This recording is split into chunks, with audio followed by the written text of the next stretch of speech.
Well, mine is really cold. I froze it. But I'm looking forward to eating it. We have 4 October birthdays. Kelly was yesterday. I'm next Tuesday. Peyton is Wednesday, and Skylar is Thursday. So I'm hoping we can get together either this coming weekend or the next and have barbecue. Well, that.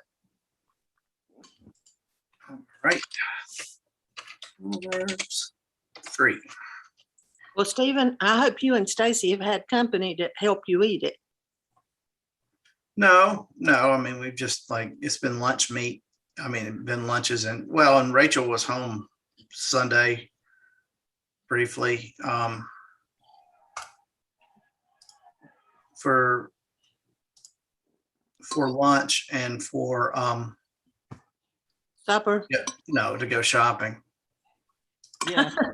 If you like barbecue, anything like I like barbecue, I could eat it 7 days a week and be happy. Oh yeah, and it's so good. It really is. All right. Well, shall we begin with prayer? We thank you, God, for this time to get together, this opportunity to learn, to grow, and to become better disciples. We ask that you bless this time and bless us in Jesus' name. Amen. Amen. Okay, so we are on Proverbs 3. So we're still in the speeches part of Proverbs, where basically, and this is one of the coolest things, if you've been in my Bible studies for a while, and when I say a while, probably longer than I've been Zooming, I don't think I've complained quite as much with what we've done on Zoom as I have before. But as most of you know, all of the numbers were put in that like the chapters and verses were put in later. The people writing the Bible weren't like, okay, well, this is verse 1, this is verse 2. They didn't do it that way. And I've complained often about some of the people who were the numberers, that they were idiots, why would you put this number here? Why wouldn't you finish the sentence kind of thing, or like I think the worst example is the beginning of chapter 2 in Genesis is the end of the first creation story. And then like on verse 3, it picks up with the second creation story. And so instead of splitting it up, it just carried it over. And that makes no sense. Proverbs, however, it's almost like they numbered it to begin with. Because like every one is in and of itself. Like so far, they've all been self-contained, and chapter 3 is no different. The commentary that I use is outlines each chapter. Because it, especially in these stories, it puts it to where this is how the argument is. And so, again, we're going to do what we did last week. I'm going to read through the entire proverb, and then we'll break it up. Okay? So, in order to do that, and I'm not going to put it on the screen yet. I'm going to do it to where we just sit and listen. So let me find it in my Bible.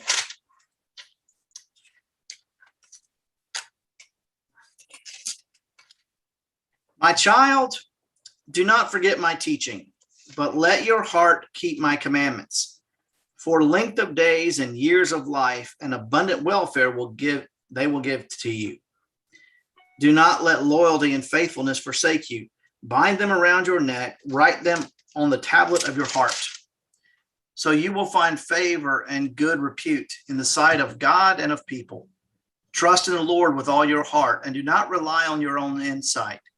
In all your ways acknowledge him, and he will make your path straight. Do not be wise in your own eyes. Fear the Lord and turn away from evil. It will be a healing for your flesh and a refreshment for your body.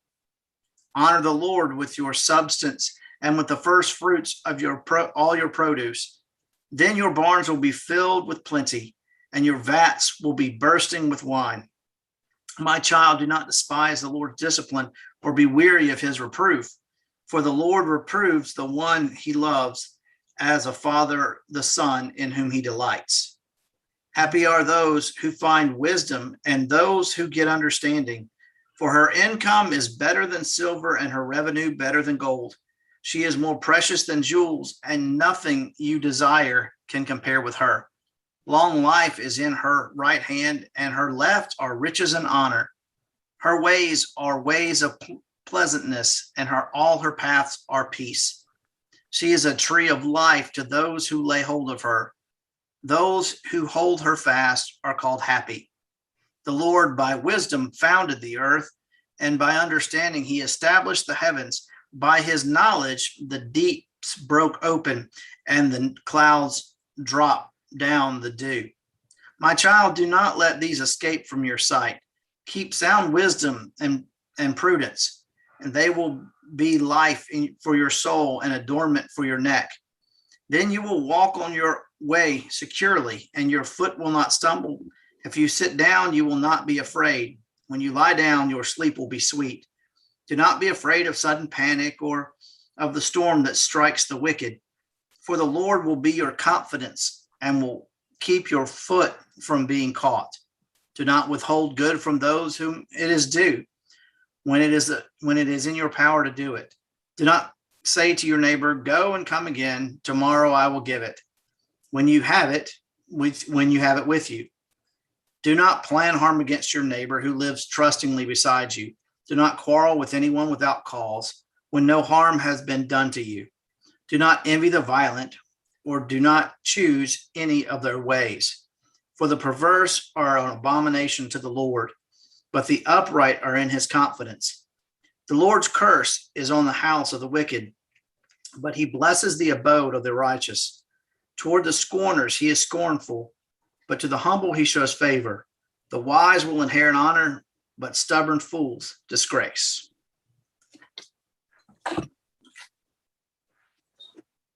So let me map it out for you before we jump into what it is. So you can sort of, at least in your mind, break down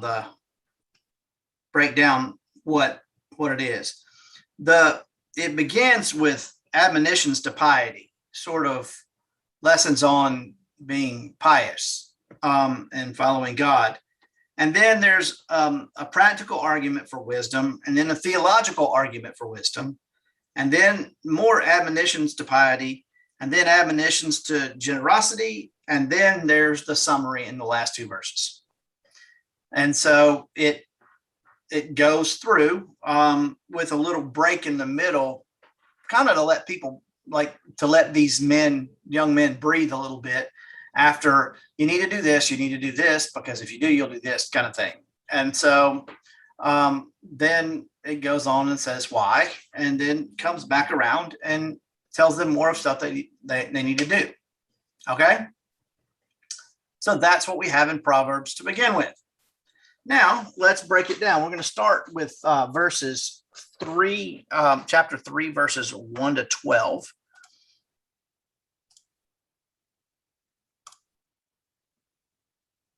Slideshow.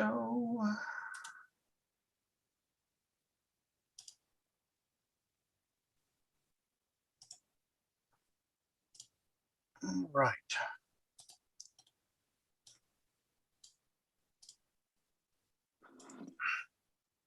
My child, do not forget my teaching, but let your heart keep my commandments. For length of days and years of life and abundant welfare they will give you.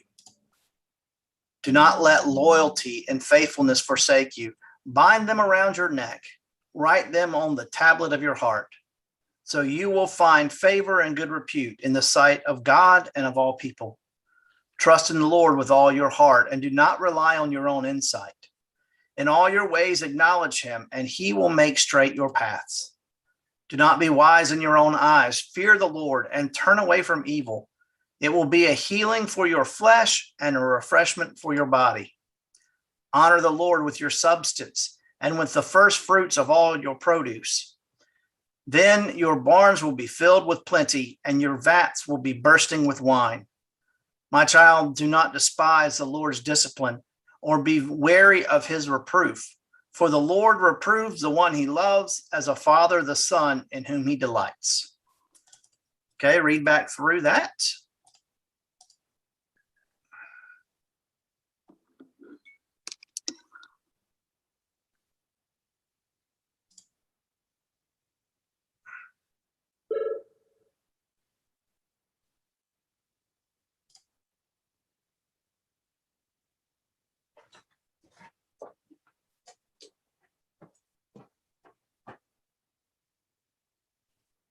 That's why.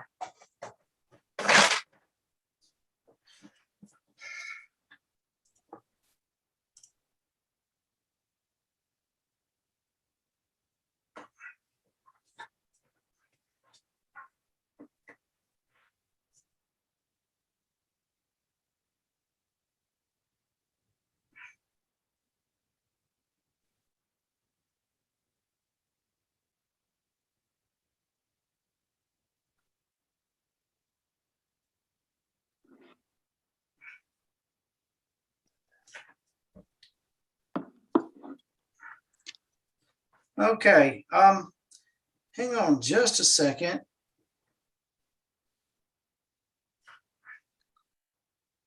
Let's see if it works.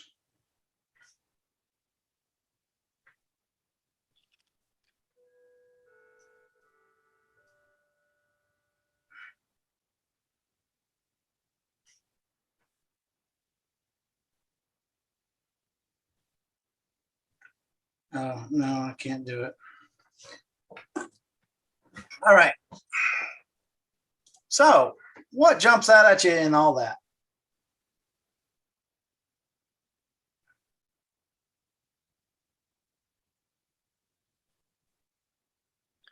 Verse 9, 9 and 10 sound very much like prosperity gospel, even though it's Old Testament. Well, it actually is prosperity gospel. Much of the prosperity gospel comes from the Old Testament, because that's what they believed. I mean, that's exactly what the Jews believed, is that if you were faithful, God would bless you for it. But that's not exactly what we're talking about here. Because we're not saying that God will bless you for it. Wisdom will. And so okay, let's look at this. So it picks up in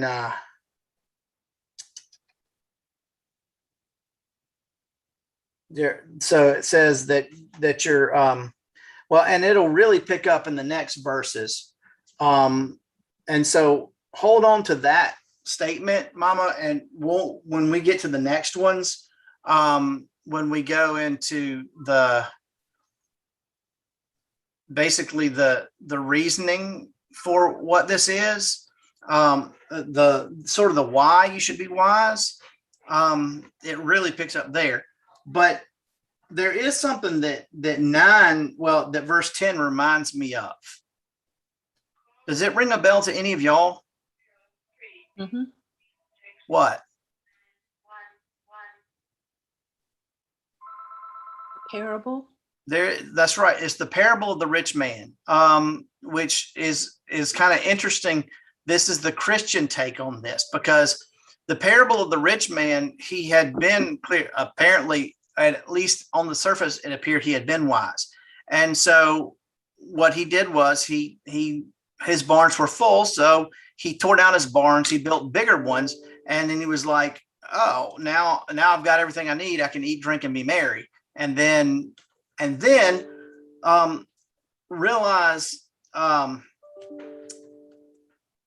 which stands out, what does God say to him? He says, you fool. And a foolish man is the opposite of a wise man. And so don't think for a minute that that parable is not meant to be linked back to this proverb.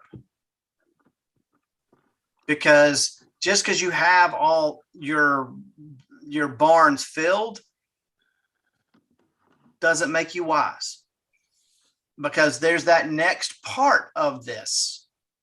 Because if you look in chapter 3, it goes to being generous too. It talks about generosity. And so it's sort of like this guy proof texted the 3rd chapter of Proverbs with big fat barns. Now, have you heard trust in the Lord with all your heart and do not rely on your own insight? That's kind of a famous passage. The commentator I read compared it to our wedding vows with God. These are sort of the vows that we have. Trust in the Lord with all your heart, and do not rely on your own insight. And so being wise means that you trust God to be wiser, to have the answers. In all your ways acknowledge him and he will make your path straight. Realize that God's the one doing it. Things are going well. Good job. That's not you. That's God. And then I love this phrase, do not be wise in your own eyes. Does that not sound like something my grandmother would say? Don't be wise in your own eyes, boy. I don't know why that phrase has not caught on more, because it ought to be.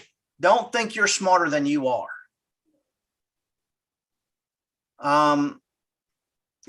Just because you think you're the best, no. Don't be wise in your own eyes. Fear the Lord and turn away from evil. And again, that fearing the Lord is basically being humble before God. It will be healing for your flesh and refreshment for your body. That's basically a way holistically saying that you will be fine. Like, everything will be taken care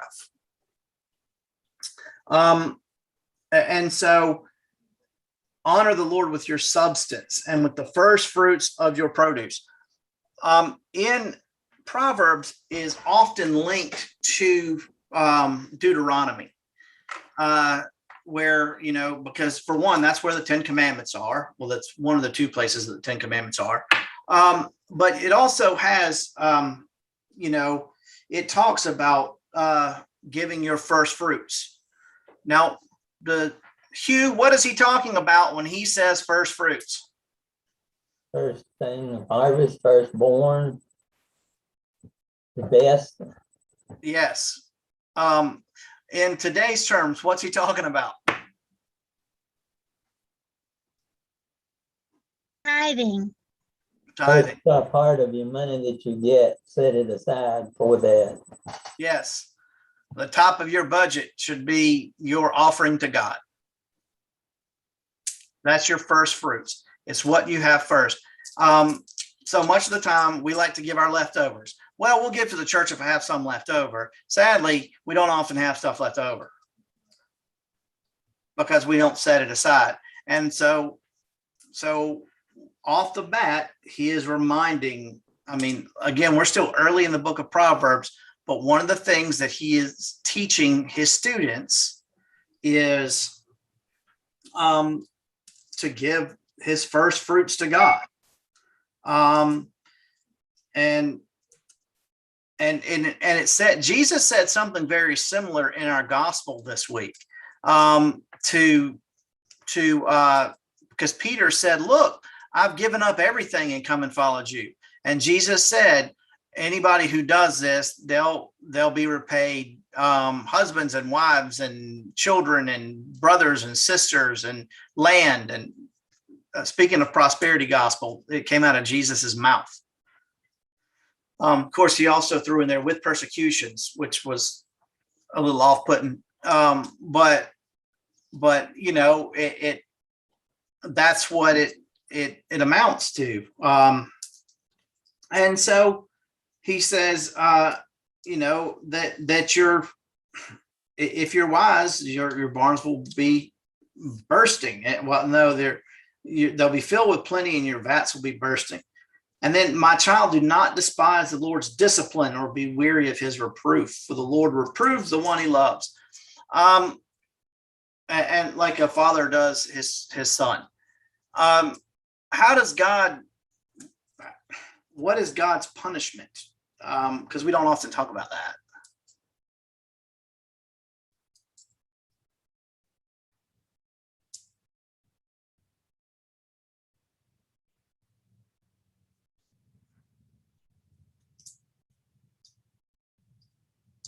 Anyone? I've always said that God punishes us because the punishment for our sin is the result of our actions. Basically, we made our bed and we have to lie in it. Now, Jews, on the other hand, would say something a little different than that. Basically, every bad thing that happened to them was because they were being punished by God for something. But, you know, don't despise God for, you know, don't get mad at me because you did this. It's not my fault. And so that's what he's saying. So any thoughts about these 12 verses before we move forward?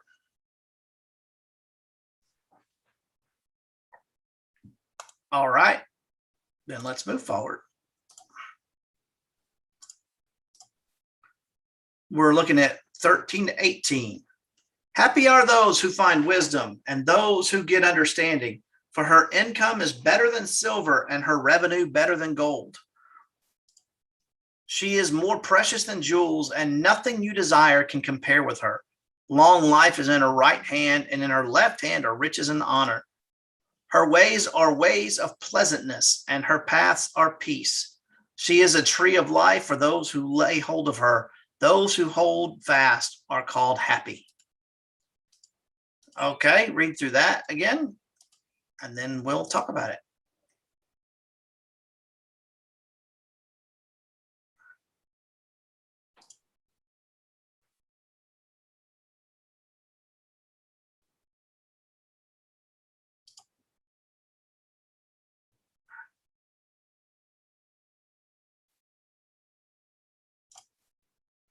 Okay, so what do you hear there?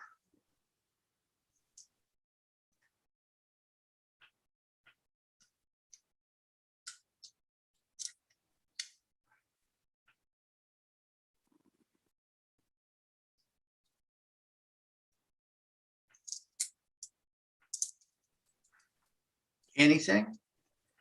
Your chatty group this morning. How about this?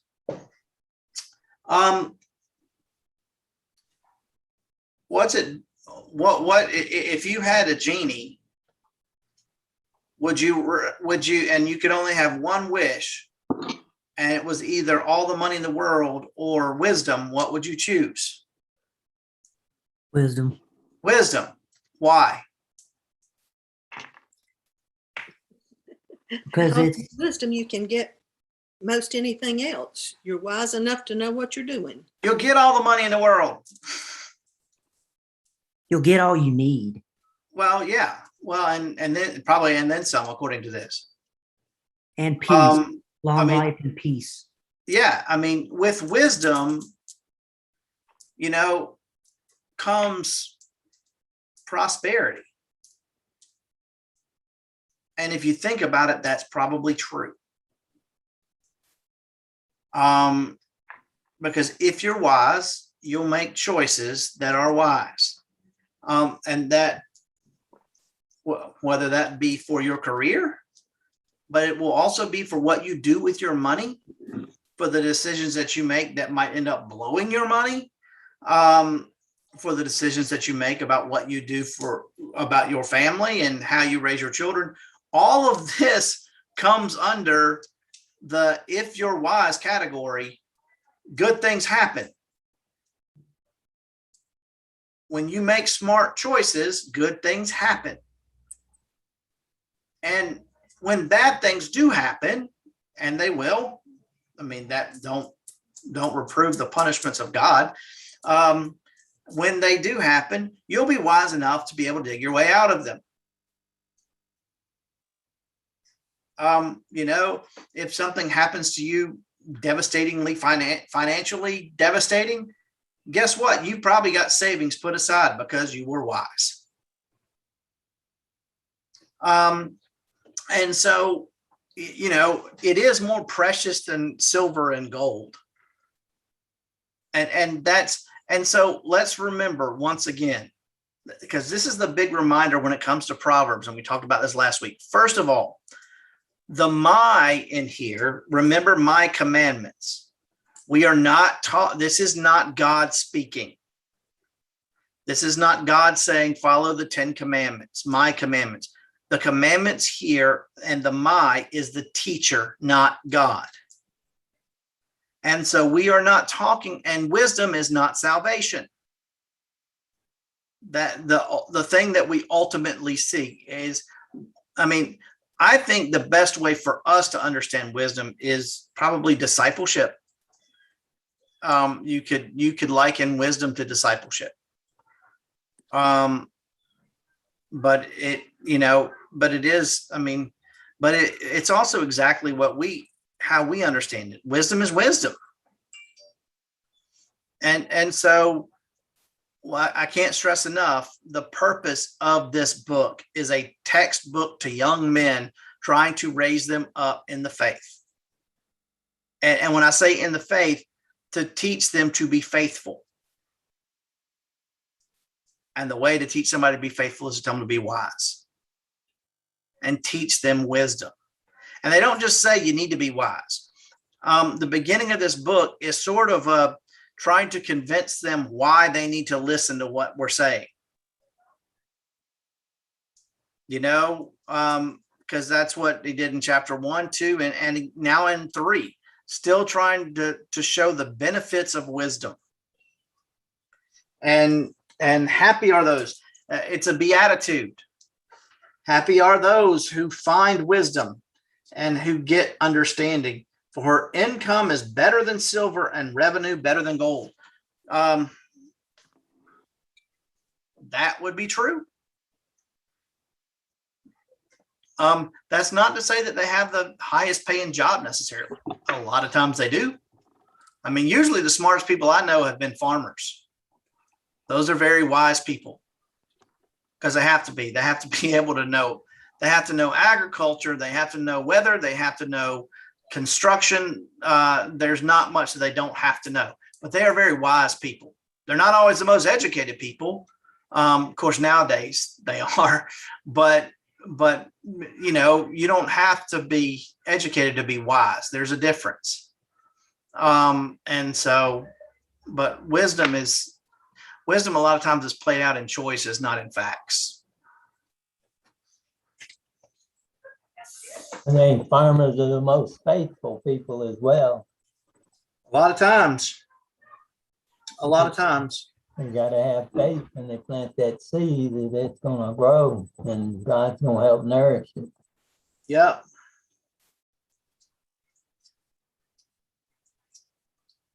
They're also very prudent. Of course, when you're working in a little church filled with a bunch of farmers, they aren't the biggest risk takers in the world when it comes to things that you need to do to move a church forward. They're always wanting to put money back for a rainy day. And I'm like, you got 30 people in here. It's raining. It's kind of pouring outside. We kind of need it. But yes, it is that wisdom that stands firm.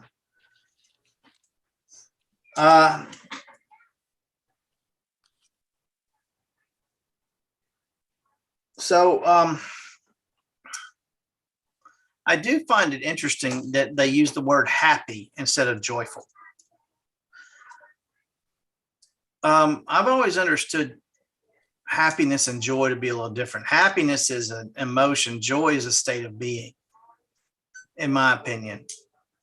I mean, they call the wise happy. Well, you're not always happy, but you can always be joyful. Wonder if the Hebrew word could have been translated either way, Stephen. Well, let's find out.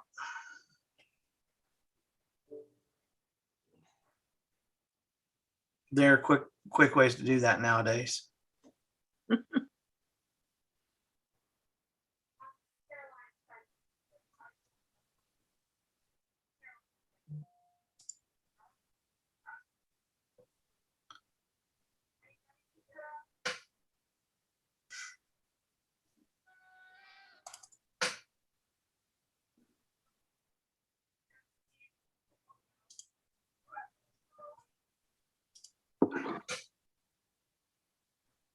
As soon as this decides to open.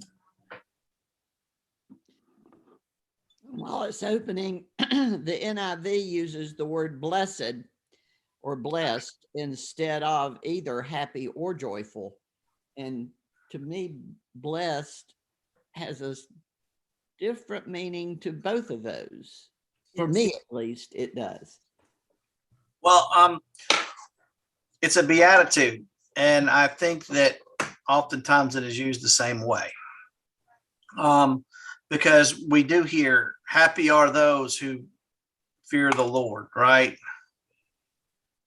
Happy are those, like if you look in the Beatitudes and on Sermon on the Mount, some translations will say blessed are those, and some say happy. And so that might be the difference in the Hebrew word there. If my Bible program would ever decide to open up on my computer, would be great.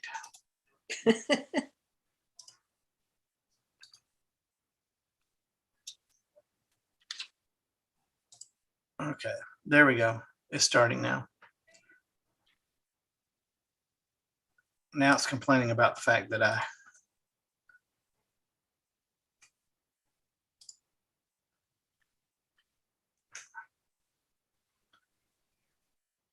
all right. Proverbs. All right. What verse was that? 18? 13. 13. Well, it's 18. Blessed.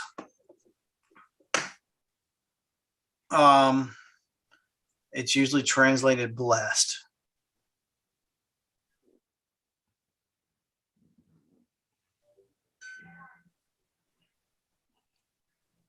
I'm like Diane, that seems to have a deeper meaning than happy. It does. It does.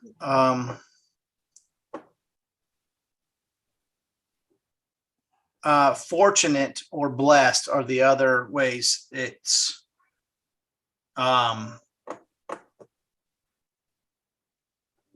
is, and the word is Asher. So yeah, that's how that works. And so blessed is, or I would say I would start off with either happy or blessed, and then finish it up with, they call them fortunate, or maybe blessed. I mean, the word blessed in today's, like, well, I'm so blessed. I've got this, I've got this, I've got this. And then other people are like, well, does that mean I'm not? And so, that's something that what is being blessed? But for this, a person is considered blessed because they're wise. So let's move on. Now, so that is the practical reasons for seeking wisdom. Okay, that is the practical reasons. And those are good practical reasons for being wise, don't you think? I mean, I want to seek out wisdom.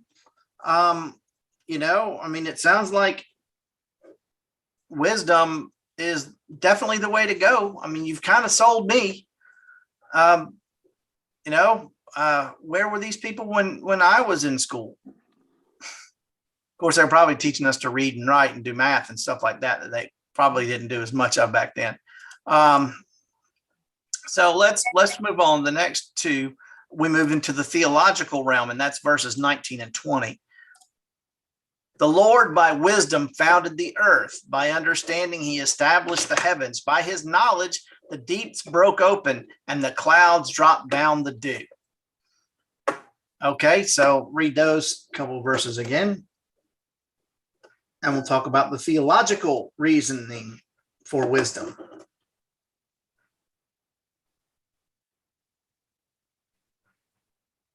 So what do you think that theological reasoning is?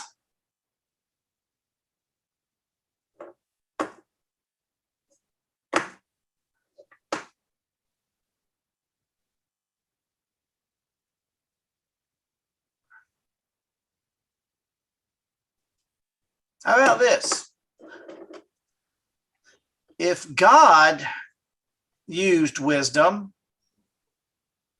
we probably should too.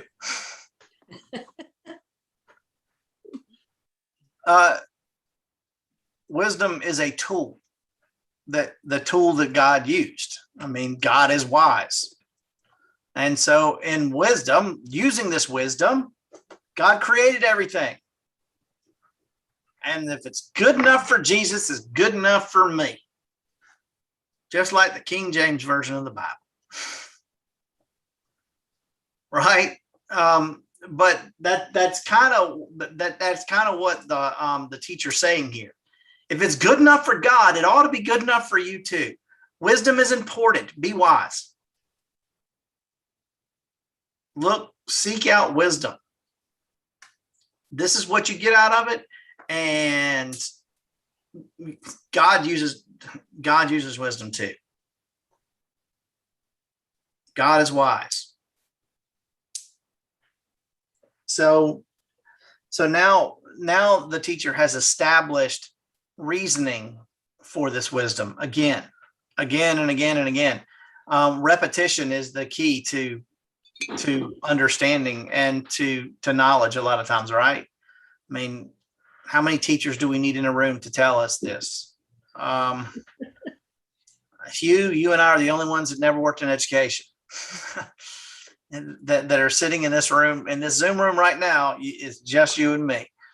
But now, Bobby, you weren't a teacher, were you? No, I was in administration. So district office work. I did do some practice teaching in FFA and agriculture. That's right. You were an education major, weren't you? That's correct. So it's just me, and I'm the teacher of this group. That's great. I don't know if I had wisdom or not, though I went to work with the government. I don't know. Based on what my wife says right now, I think that's a lot wiser than working in the schools. Deanna, you just retired. You agree? Working in the schools is a tough gig right now. It's always been a tough gig, but I think right now it's significantly worse. So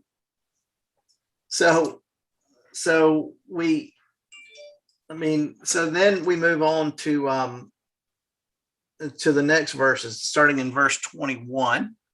Pastor Stephen, can I say one? If you look at those verses that we just looked at, you actually see three really important things that go together so well, and that's wisdom, understanding, and knowledge. I mean, it's got all three of them right there together. Yes. Wisdom, understanding, and knowledge, because with wisdom comes understanding and knowledge. Right. And so I think you can have knowledge without wisdom. You definitely can. Yeah. Maybe some understanding without wisdom. Yep. I think but you can't have, but you can't have wisdom without knowledge and understanding. I would agree.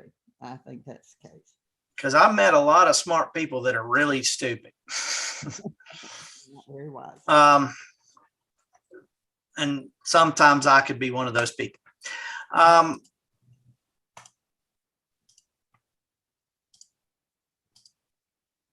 So let's look at the next 6 verses. 21, 2, 3, 4, 5. Yeah. Okay. Next 6 verses. Oops. Her ways are ways of pleasantness, and all her paths are peace. She is a tree of life to those who lay hold of her. And I'm going the wrong way. I'm like, we've read that. All right. 21. My child, do not let these escape from your sight. Keep sound wisdom and prudence, and they will be life for your soul and adornment for your neck. Then you will walk on your way securely, and your foot will not stumble. If you sit down, you will not be afraid. When you lie down, you will sleep. Your sleep will be sweet. Do not be afraid of sudden panic or of the storm that strikes the wicked, for the Lord will be your confidence and will keep your foot from being caught.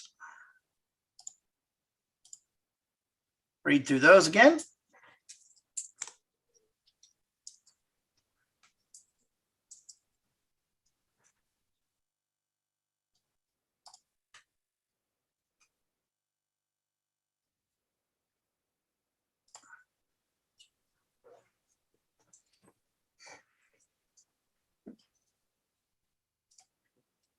All right. So what do you hear in that?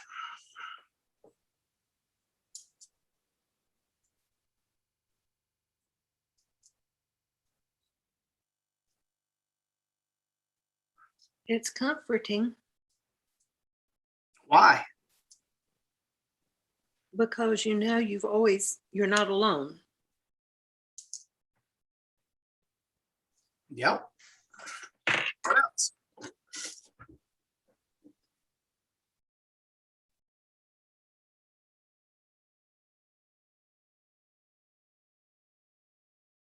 See, You what follow it. it's saying is that, if we hold fast to using sound judgment, and again, the NIV uses discernment, and I forget what word you were using for that, that it basically will save our necks and keep us safe.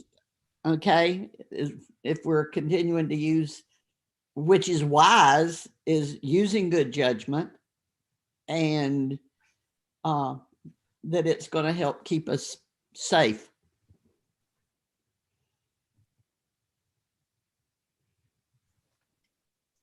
You won't have to worry. I mean, the things that keep us up at night a lot of times are due to our own stupidity and the dumb mistakes that we've made. Mhm. Not all the time, but a lot of times. I like this. Do not be afraid of sudden panic or of the storms that strike the wicked. Why do you think that a wise person wouldn't have to be afraid of sudden panic or the storms that strike the wicked?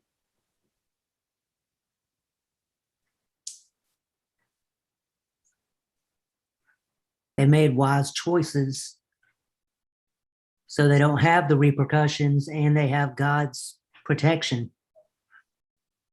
I remember like a scouting kind of lesson, like if you're camping and it rains, the question was, do you want to be with the camper that runs out and starts to secure everything and gets everything ready for the rain, or do you want to be with the camper that just can sleep soundly because they've already done all that? They've already prepared for the storm. I mean, they're ready. It's not like, so you want to be with the wise camper. Yeah. I mean, I think it's that, but I also think it's that God's got this kind of thing. Because, the storms will come. but God's got this. For the Lord will be your confidence and will keep your foot from being caught. And so it's that, and it goes back to the earlier part of the chapter where it says, trust in the Lord. Wisdom begins with fearing and trusting in God. I mean, that's where it begins and pretty much ends in everything in between. But that confidence, that trust in God is where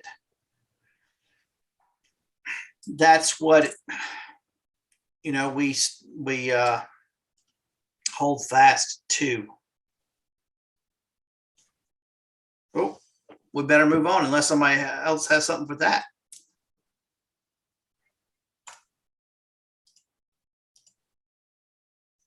All right, we're going to go to 27 to 32 now.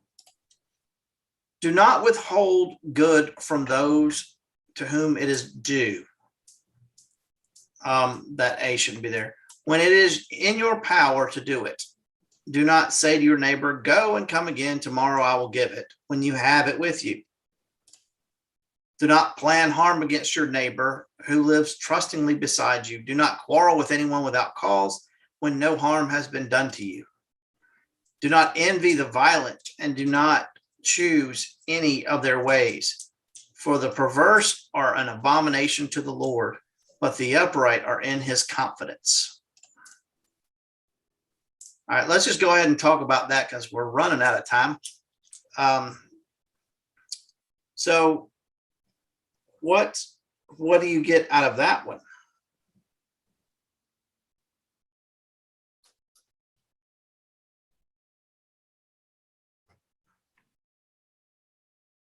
If you can help, you should help. Yeah. Be nice.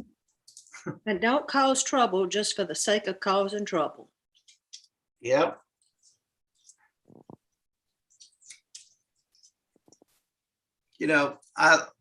HLN in the afternoon is my favorite radio station because they have about 4 different shows that come on.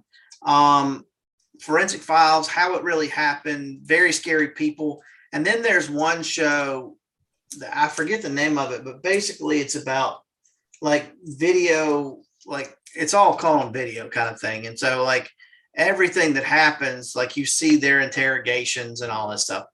But a lot of times they'll get caught in themes for the day. And periodically it will be Neighbor Day. Neighbor from Hell Day is more like it. And it will be neighbors that ended up killing their neighbors over the dumbest stuff. They just couldn't get along, and eventually one shot the other one. And more than likely, the one that shot the other one ended up shooting that one before the other one, because if he or she would have waited, they'd end up getting shot too. I mean, it was just, and so if you don't get along with your neighbors, I mean, as best you can, be at peace with the people that live next door to you. Because that's no good when you don't.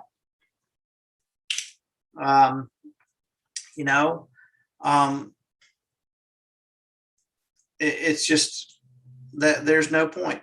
My neighbor is very, very conservative that lives to the right of me.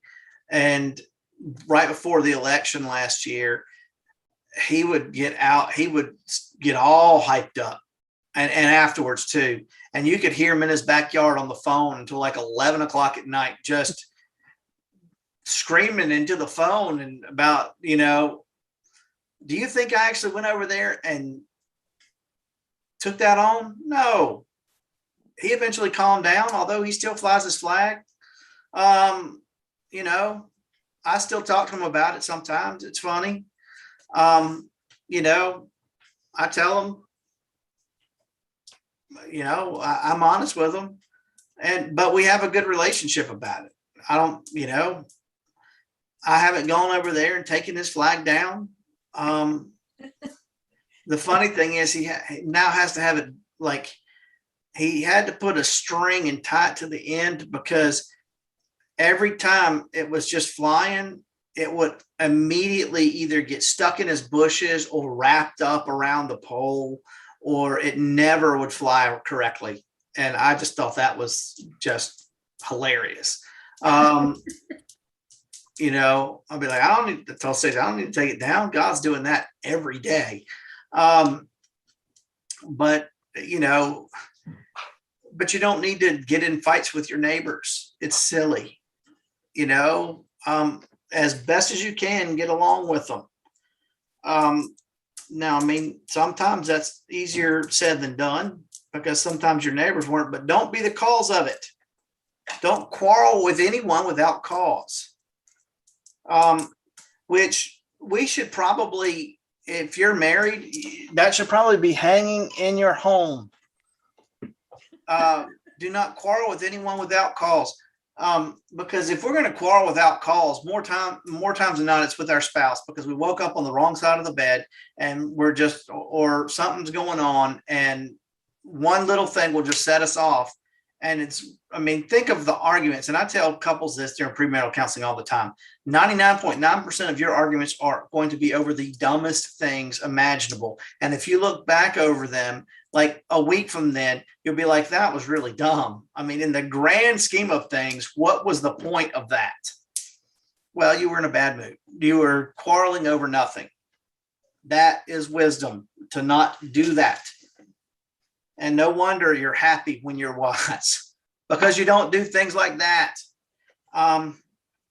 Do not envy the violent and do not choose their ways. And so, oddly enough, as much as we hear about people saying, oh, well, that's an abomination. It says that the violent are an abomination, but we don't hear that quoted very often, do we? The Lord's curse is on the house of the wicked, but he blesses the abode of the righteous. Oh, wait, no, that's the last verses. This is the summation of everything. 33 to 35. The Lord's curse is on the house of the wicked, but he blesses the house of the abode of the righteous. Toward the scorners he is scornful, but to the humble he shows favor. The wise will inherit honor, but stubborn fools disgrace. I don't know what I can add to that. I think it's pretty clear. It's you know, I got to tell you, Deetta, I appreciate you picking Proverbs because this has been a fun book that I know I did not understand. Because the reason I didn't understand it was because I didn't know where it was coming from. Because again, when you read it like you're reading it, it's almost like you assume that it's the words of God. And so when he talks about follow these commandments, you're thinking that he's talking about following like the 10 commandments. And that's not what he's talking about at all. And then sometimes you think wisdom equates with God. And so that gets confusing, but it does, but that's not the case. Wisdom is an attribute of God, and it's something that we should seek and try to obtain and do our best to live wisely. And so I think that this is it's a neat book that challenges us all to live differently. Now, it will be interesting when we get to the part where it's just the part of Proverbs that's the Proverbs, that's just separate little, and you know, just those little ditties that are scattered around, and we'll see if those are connected in any way. But right now, it's, I mean, like the argument is set up straight. So, all right, as we close out, any questions, complaints, or otherwise anything?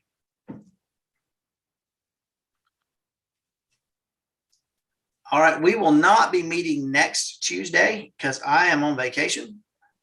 Oh. I'm not doing anything, but I'm going to be out of town that weekend. So I thought, hey, might as well not do anything during the week either. Because after this time, there's no way to take a vacation later on. So we won't be meeting next week, but we will return a week after that for Proverbs 4. So I will see you all at some point. Bye. I'll have a good day. Have a good vacation, Stephen. Well, you'll see me beforehand. I'll be there on Sunday.